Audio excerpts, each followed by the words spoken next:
The Ascent is a visual powerhouse, oozing style around every corner, only to be torn apart from within from its very own technical prowess and momentumless story. An experience deprived of any real substance is an experience I cannot recommend. Well, okay. The music is trance-like, and I want to get sucked in and never come out.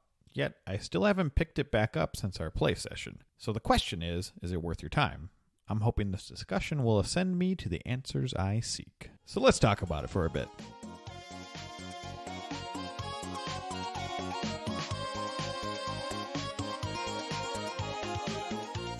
Welcome to Bits of Time, where we answer the simple question, is this video game worth your time? I've ascended to become one of your time managers for this session. Hello, I'm Michael. Yeah. I don't even know how to respond. You are clever with your wordplay, brother. I am Larry. I am the other host, time manager, whatever the heck you just said. I'm going to start mixing all these up by the time we get through a couple more episodes. That's all right. It's all fun. But hey, this is a unique episode because this is, I believe, the first one we've ever released that I've actually put more hours in than you into a game. Yeah. A quick background. I have not finished this game. You are a failure as a host. Thanks. Thank you so much. I spent an hour, 21 minutes, and 17 seconds with this game. I spent 28 hours and 36 minutes, and I did beat it. That is a very long time for a game that you said you cannot recommend. So we're going to get into that in just a moment. The Ascent was released on July 29th, 2021, developed by Neon Giant and published by Curve Digital. Some good names right there. Neon Giant is such an awesome name. I'm just going to point that out. This was created from a team of 12 people, which I think is pretty cool.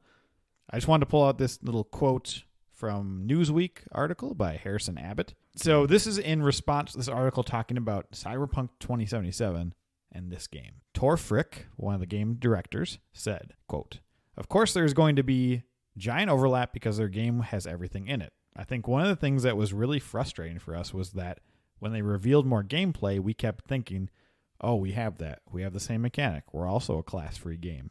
End quote. The article continues, and Arcade Berg, the other director, mentioned that they even considered showcasing more of the Ascent while it was in development, just to prove that they had been working on the game before Cyberpunk came out. He said, quote, "It got to the point where we started wondering if we should post stuff early to show that we weren't mimicking," end quote. CD Projekt Red, basically, is what they're saying. So that's an interesting development, release cycle, all that. You know, you have this giant mammoth of Cyberpunk. We all know how that turned out, but it's interesting. But I know people probably say there is some overlap, but I feel like just Cyberpunk in general has that overlap in itself, the genre. Well, yeah, and I actually don't even think that's fair. Maybe if you're afraid that, you know, there hasn't been a game with a theme like that hasn't come out in a while, and obviously the lead up to Cyberpunk, everybody was crazy excited about it. I was one of them. It's like, hey, CD Projekt Red can do no wrong. Yes, they can. And so I maybe if you're afraid of the themes, I could see that. But gameplay-wise, you're completely different games. Yeah, that's what I'm very confused about. And especially, they go into, we have the same mechanic. We're also a class-free game. Yeah, that's one of my complaints. Really? Expound. So I guess if we're going to roll right into that, the menu system in this game, especially when you first start playing, it feels like it's supposed to be deeper than it really is. And to me, this game, as the more and more that I played it, the farther I got into it, outside of maybe changing up a weapon or two, all the points you throw into whatever category and skill you want, there's not much you can change about your character. Getting more points into evasion's awesome because now you can roll a little bit quicker. You can do your tactical charge faster. You're throwing stuff into a health bar. You're throwing stuff into energy. If you end up doing things into the aiming mechanic and stuff like that, it's increasing your reload speed. It's not actually changing your character as much. I kind of assumed maybe you could be more of a healer, which you can have a secondary ability that does that. But it didn't go deep enough for you, I guess? It definitely did not go deep enough. When we played at Couch Co-op together, which was a lot of fun. Yeah. It seemed like it was pretty deep. Yeah, and that's the thing, is if early on it feels like it's pretty deep. But what you start realizing when you go through the game is all those points you're throwing into skills, I don't feel like you're seeing affect your gameplay enough. There's not enough oomph to the change that happens there. Do you feel like that then is not what it's meant to be about? Maybe it's more about the loot you get, like the guns, the armor. Definitely, if there was enough change and variety in the guns. And I think, one of the points that I would definitely give this game is, at least for me, the 2 or 3 guns that I got pretty early on in the game were the guns that took me the entire game. Like, I couldn't find anything better. And I kept trying out different guns, but one of them, I guess we'll just jump into that then. I used a gun, and I know most people who've played this. The one energy gun is called the E&B Enforcer. And great name. It has like this, every time you shoot, it has like a homing mechanic. So it's an energy weapon, but when you can just freely aim, and it's going to go find your enemies for you, which is cool. Just amazing. And so as you upgrade it, it's fantastic. And then I used a gun called the Dread in AR for the longest time. And then I think I might have gotten that gun. It's a pretty common gun. Yeah. Like, you'll end up having like 13, 14 of them on you at any one point. So you're constantly selling, trying to make money, or breaking them apart. Just selling. And then eventually I stumbled across like an overleveled section of the game, which we're going to talk about the map in a second. But I stumbled into a section where I was clearly overleveled, or everyone was overleveled over me. It was just too strong. So I was rolling around, and I found a gun in the back of, I believe it was like a car or van, called the Overwhelmer, which was literally just an AR with explosive rounds. And that combination of those 2 guns took me the entire game. I played the entire game. Every time I found something new, I would try it out, but nothing was as effective. And so again, the energy point, the reason they have the different types of weapons in the game is certain enemies are going to be affected more. And I found that both these guns had a good mix of they kind of could tackle both things pretty well, especially the Enforcer, the energy weapon. And so then just when I fought lots and lots of enemies that bundled up, that's when the explosive ammo would work out really well. So in most scenarios, both those guns. 100%. And I mean, I would say like the first couple hours, like about where you got, I had a shotgun that I played with that I freaking loved. I just couldn't find anything that would replicate what I was doing with those other 2 weapons. And so that one kind of hurt me, because I treated this game slightly like a Diablo, where I was looking forward to seeing like the next really big drop. Yeah, if you don't know, it is a top-down kind of isometric looter shooter thing. Yeah. Well, yeah, twin stick shooter. And thank you.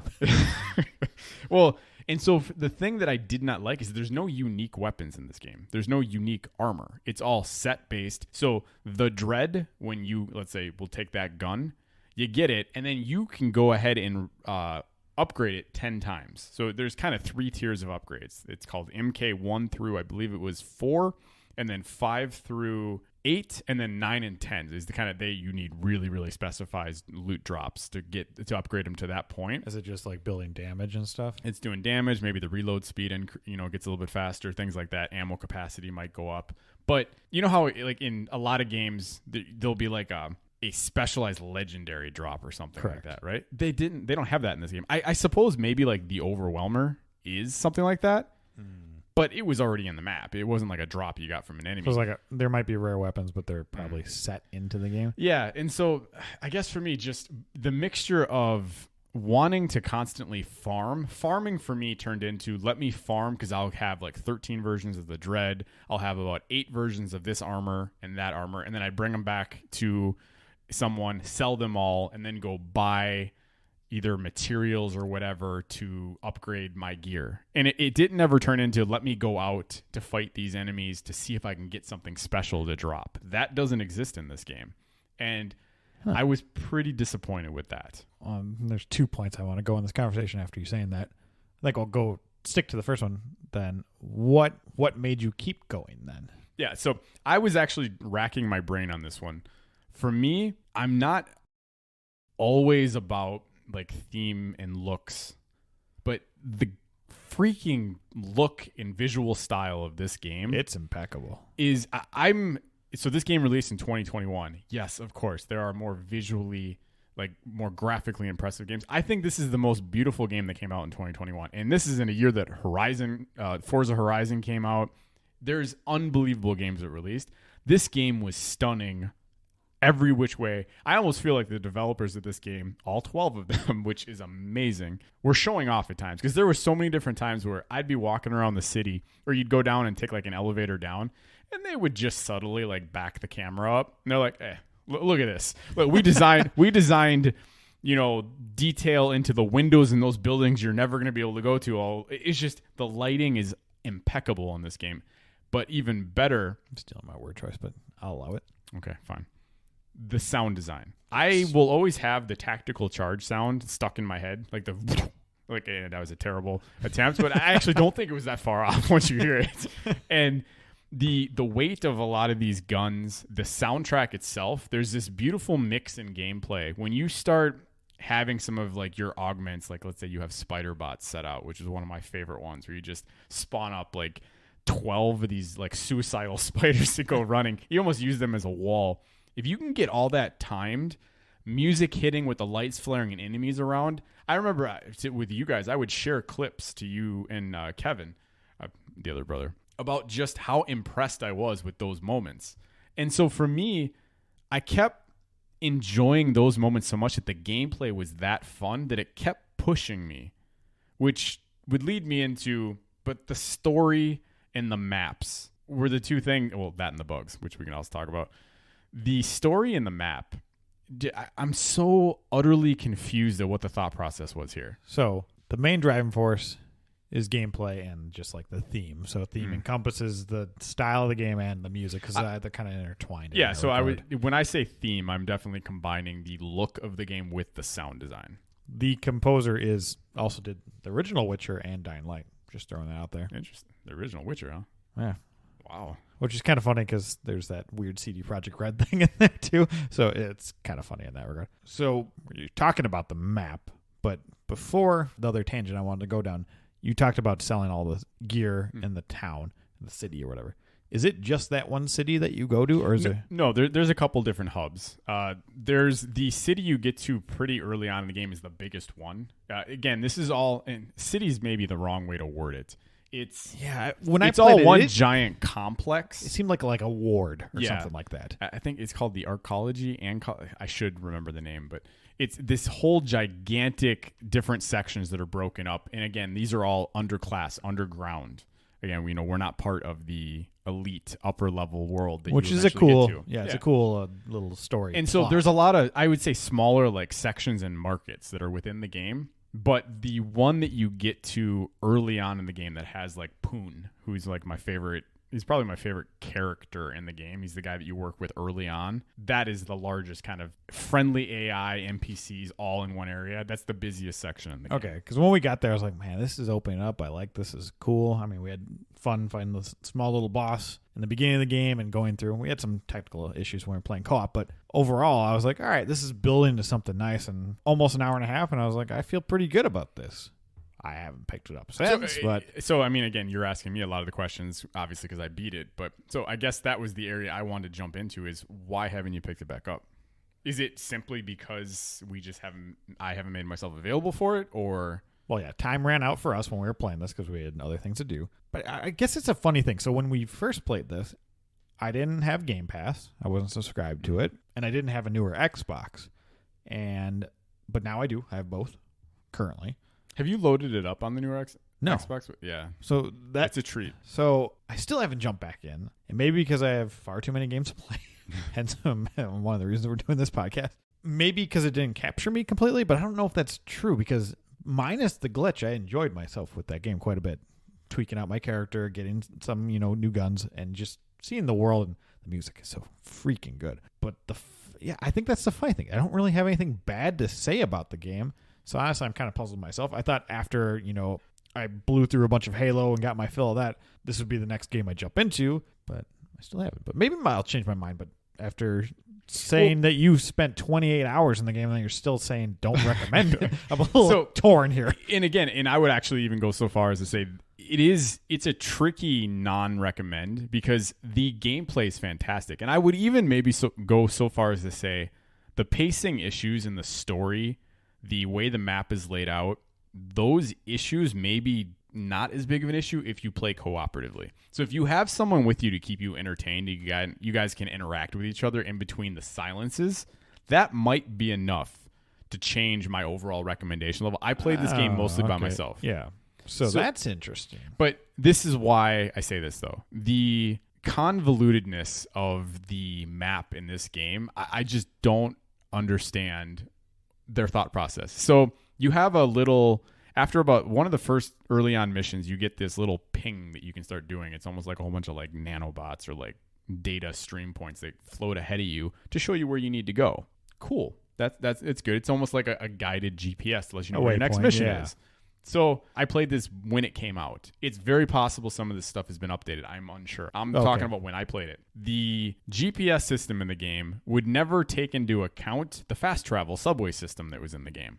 So there were so many times that I would click on a mission that I want to do, and it would take me onto the route. But it would ignore the fact that there was a fast travel location right there. And so what ended up happening is you would suddenly see, okay, this is 1,726 steps or meters away. And you're like, okay. So you would spend 8-9 minutes walking over to that location. So many times it was the wrong location. It would just spawn you in a spot that was not correct, or the mission wasn't loading properly, and you never knew which was which.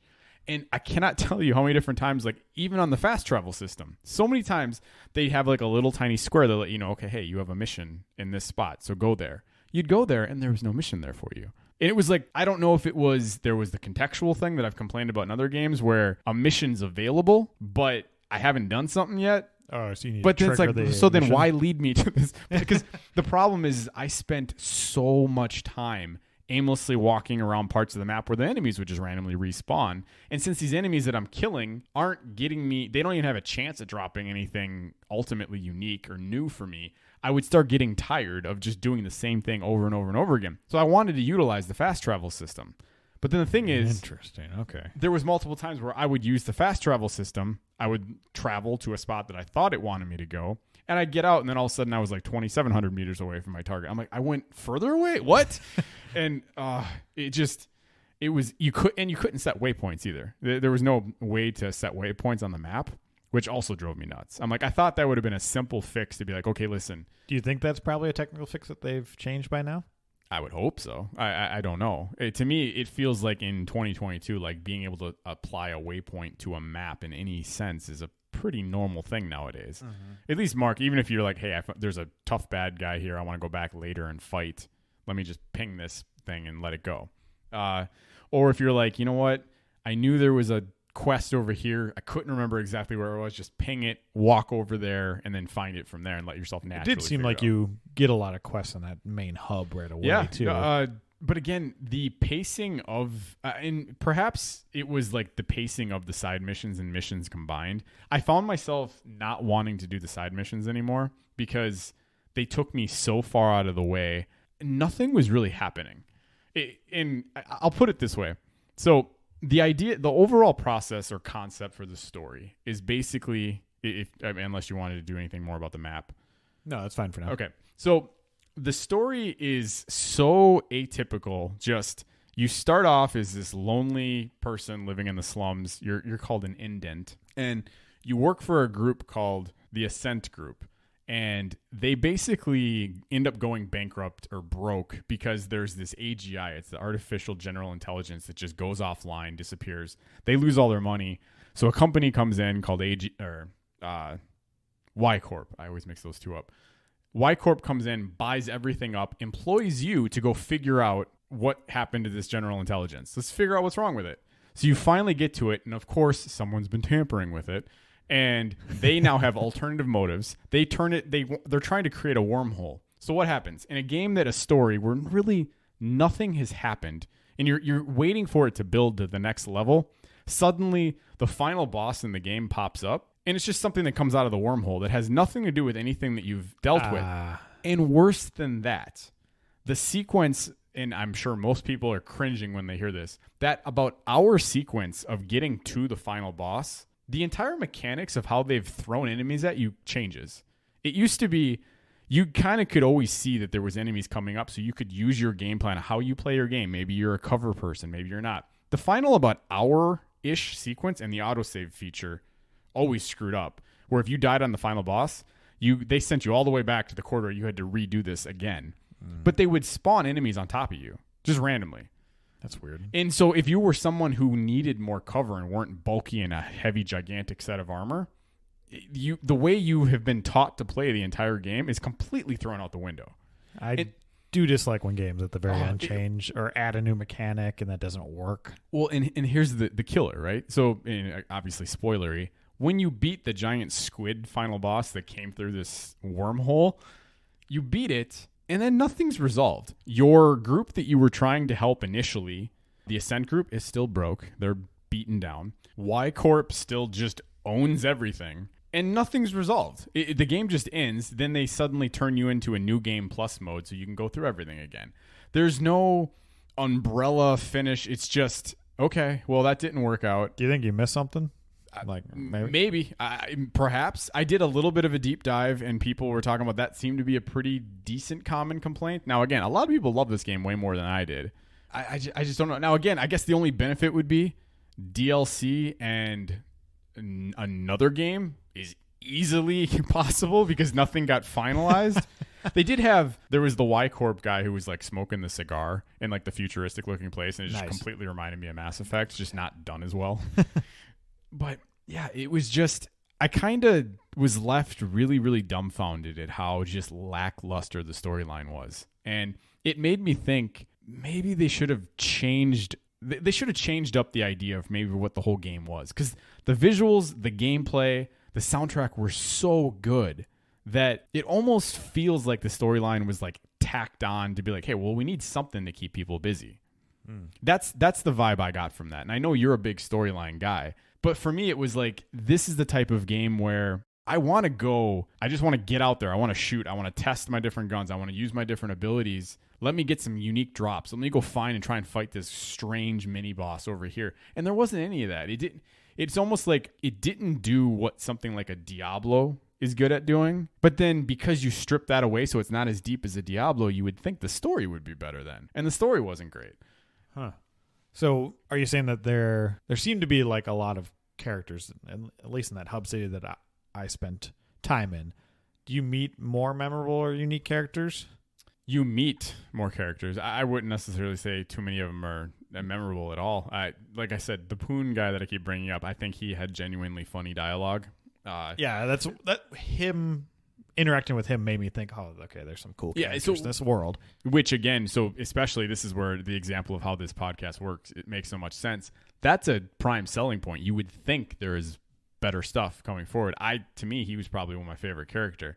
And I actually thought in general, the dialogue in this game was strange. Like there were so many times where like the lip syncing was completely off. There were so many times where I'm guessing that's something that's been fixed by now. Probably, we'll see. I would click or an I would click an option of my text, and the person like wouldn't respond correctly. And so I just noticed there was a lot of those issues in the game, which to me also then leads into the bugs within the game itself. And I can't remember. I think me and you actually even experienced like a ladder issue or an elevator issue, I thought. There was something where it glitched. It definitely froze on us, so we had to jump back and we started over again. Yeah. Which that was a buzzkill, but I was like, all right, I'm giving it another go, and I still enjoyed my time with that. And that hour and 20 minutes that I played.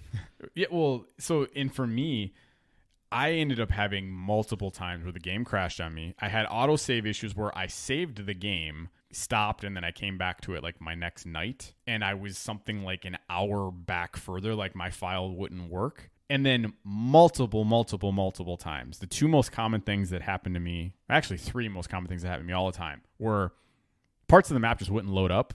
So that's interesting. NPCs were just walking on thin air. And of course, your mission's over there, but nothing's loading, so you can't go over there. I had multiple times where there was a clear waypoint. I knew exactly where I needed to go, and there was a whole bunch of enemies in the way, so I had to fight them. The music would change as if a quest was popping up. And then as soon as you killed all the enemies, nothing would trigger. Like you're just like, wait, what's going on here? And then I had multiple issues with the elevators in this game. All the time, my character would fall through them. They would like go up, but then they wouldn't bring my character with it. Like just all the time, I had issues with the elevators. But you made it to the end. But I made it to the end because I played probably about the last 60% of the game. 40% of the game. So I got about 60% in. I got to the point where I was getting so frustrated that the story couldn't hook me, but the visuals, every new area I went to was so freaking cool that I couldn't stop playing. And the gameplay, and so it became this game that I kind of played passively, where I would just crank up the volume. I'd listen to all the music playing, and I just kind of, it almost, you know me really a lot, obviously, with my gaming. I used to play Rocket League all the time. And to me, I used to play that game passively too, which I'm sure used to bug my teammates because I didn't take it as seriously. But this game kind of replaced that for a while, where it was like I would just jump in and I would just play it for about 20, 30 minutes, and then I would do what I needed to do. And as soon as I started feeling like, okay, I'm not hooked again, I would set it back down. And it was just enough that it hit an itch for me that was just like, okay, this looks cool, it feels cool, and that was enough. You know, it kind of sounds like, and I don't think there's anything wrong with this, you turn off the storyline and dialogue options, or you just, skip them, listen to the music, or you listen to a podcast, or this is something you grab a buddy, play side by side or over the internet, which I'm pretty sure you can probably do. Yeah. And this is something you just play to have fun with while you're chatting. So that is the key takeaway, and I think that's actually why I'm upset with the game, is that's why if they would have had more of like a hub base or something, and then a whole bunch of miniature missions that you'd go out to different parts of the building complexes and fight stronger mini bosses, and it would give you different special gear. The potential is so there, for that, and that's kind of what I thought the game was going to be. And it kind of, you feel like it's going to be that for a while. And I think that was probably the biggest takeaway for me, is there is so much potential here, and it didn't live up to that. It's almost agonizing because it's such an amazing game to just experience. And even when I was doing the co-op with you, I was like, okay, I can really see how fun this could end up being. And that, by the way, doesn't even lead to the point where in the story towards the end where you get up to the top of the corporate ladder, literally, and because it's an ascent. Yeah. And, it's just this beautiful, lush, everything's crystal, clear, clean, ritzy, all this stuff. And it's like, okay, look how beautiful it is up here. And you see, it's almost a response to look at all the crap they're making the rest of the population go through while they can live in happiness. And it's such a cool map moment where you're like, man, look at the difference in visuals. You don't even feel like you're playing a cyberpunk game anymore at that point. Oh, that's cool. You're walking around like the Final Fantasy VIII college little school place instead. Just Balam Garden, is that what you think of? Yeah.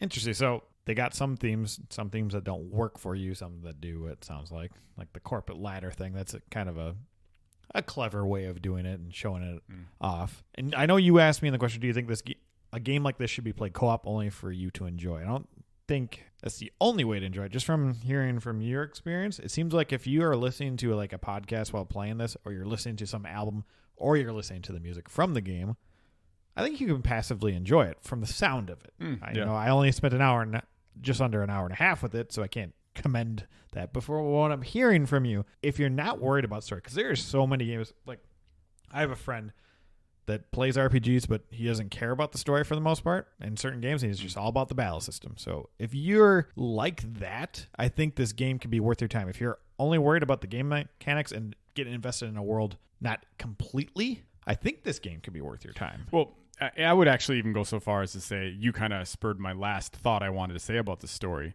The reason why it is disappointing to me, because the story itself isn't, I just don't think it ever came together.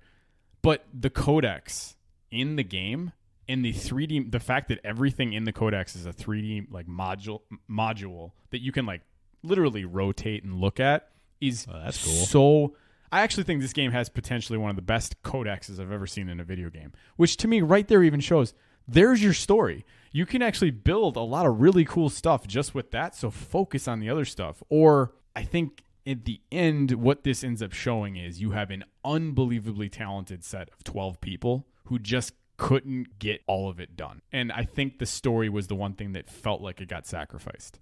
And do you think if they came out with a sequel or an expansion, would you be willing to give it a shot? I would have to see what they're doing with it. Because if it came out in story trailers that the big thing they're doing is pushing the story and going forward with it, to me it would feel like they're focusing on the wrong thing. But then again, is that what you want, though?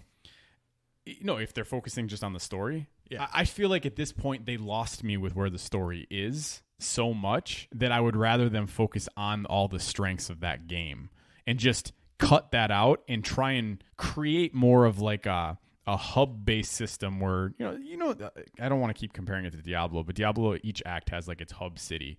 And then you go out and do all your missions from there. But you're always coming back to kind of get your gear stronger. It almost feels like this would be a great way of doing that.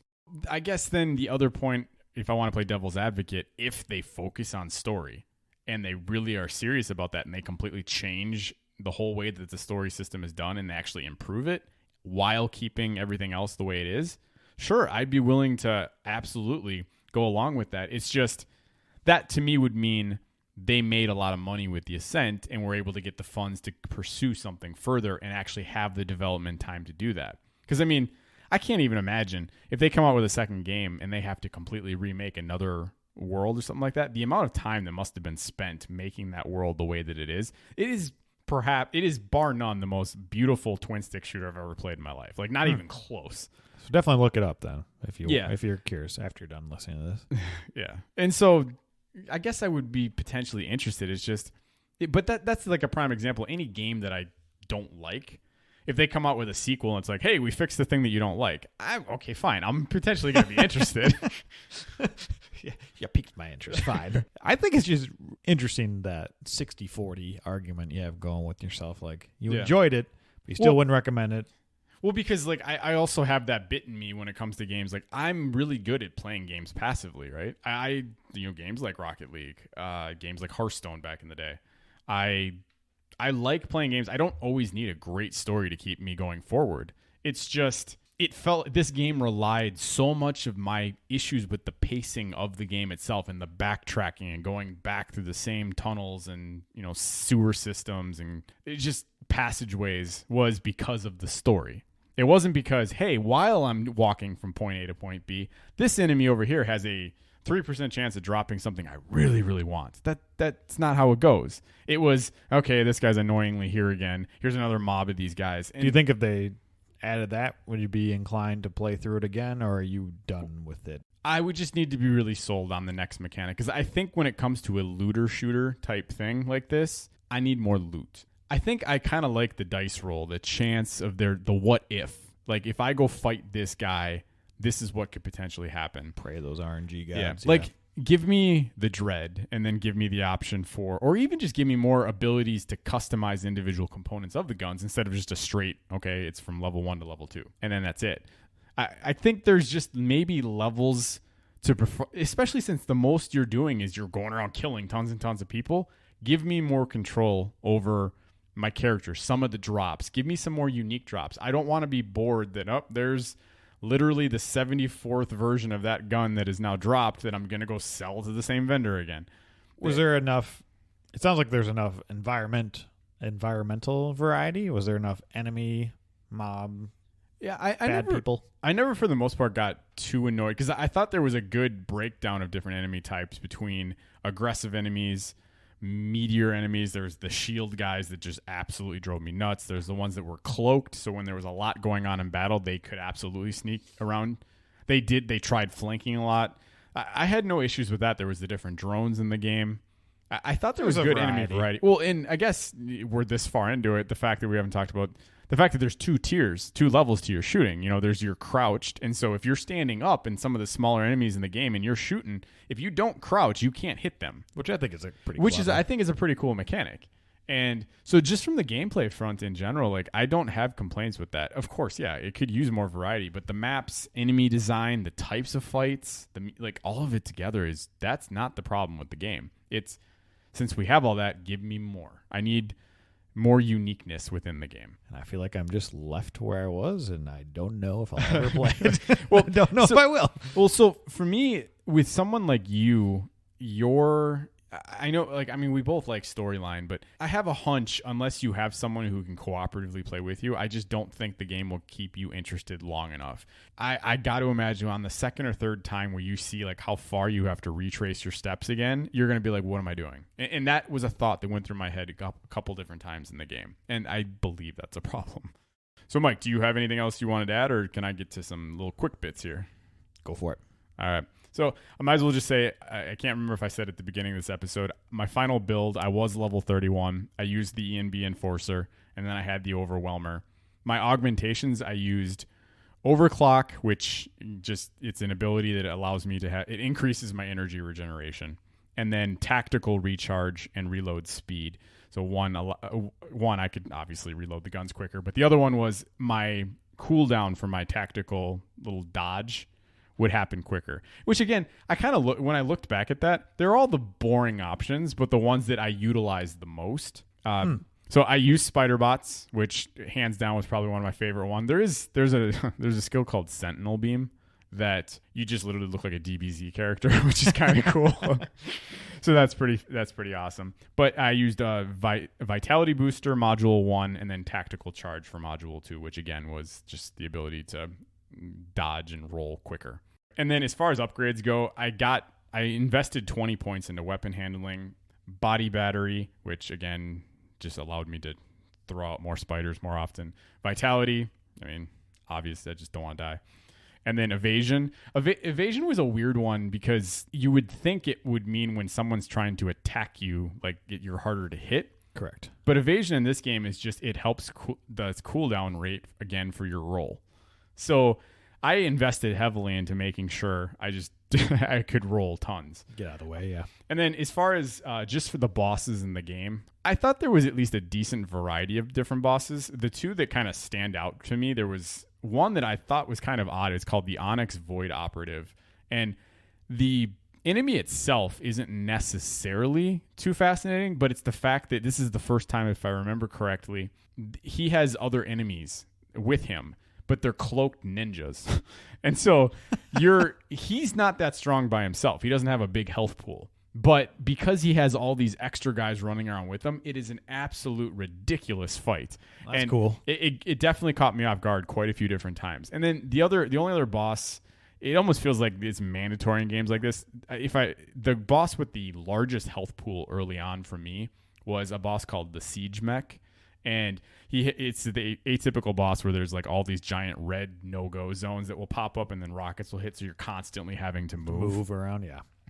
And then I guess I cannot finalize my thoughts without bringing up the Mega Arachnoid boss, which I think everyone will have chills over the difficulty jump that happens in this game with that particular boss and the glitches associated to that boss. I died, I believe. I was keeping track to a certain point. I have 9 times that I died on this boss. It's so much stronger. You do no damage to it. It hits you so hard. In multiple different times, I had 3 of them that spawned instead of 1. and it's, if you go on the internet, there are literally guides complaining and talking about, okay, here's what you got to do for this boss. It was ridiculous. I don't know what happened in the or not even just like the playtesting section for this game. That clearly got missed. That boss was bar none the most difficult boss in the game. And most frustrating boss outside of that main boss. And again, the main boss himself wasn't even that hard. It was just all the enemies that spawned on you the whole time, which is ridiculous. So even after hearing all those little quick bits of yours, I don't know. I can't determine if I'm ever going to download this game and give it a shot. But I'm intrigued about this developer, I think. And I think I want to keep my eye on them, which is, it's another thing to add to the pool of all these wonderful developers out there. Well, there you have it. The Ascent is an example of a vision not grounded in reality. A 12-person team simply trying to have it all. If DLC or another game is to ever grace us with its presence, in order to pull in my brother and perhaps even bring me back, focus on those sweet cyberpunk visuals and banging beats. Oh, and please just seismic slam those damned bugs out of existence and let your vibes shine bright.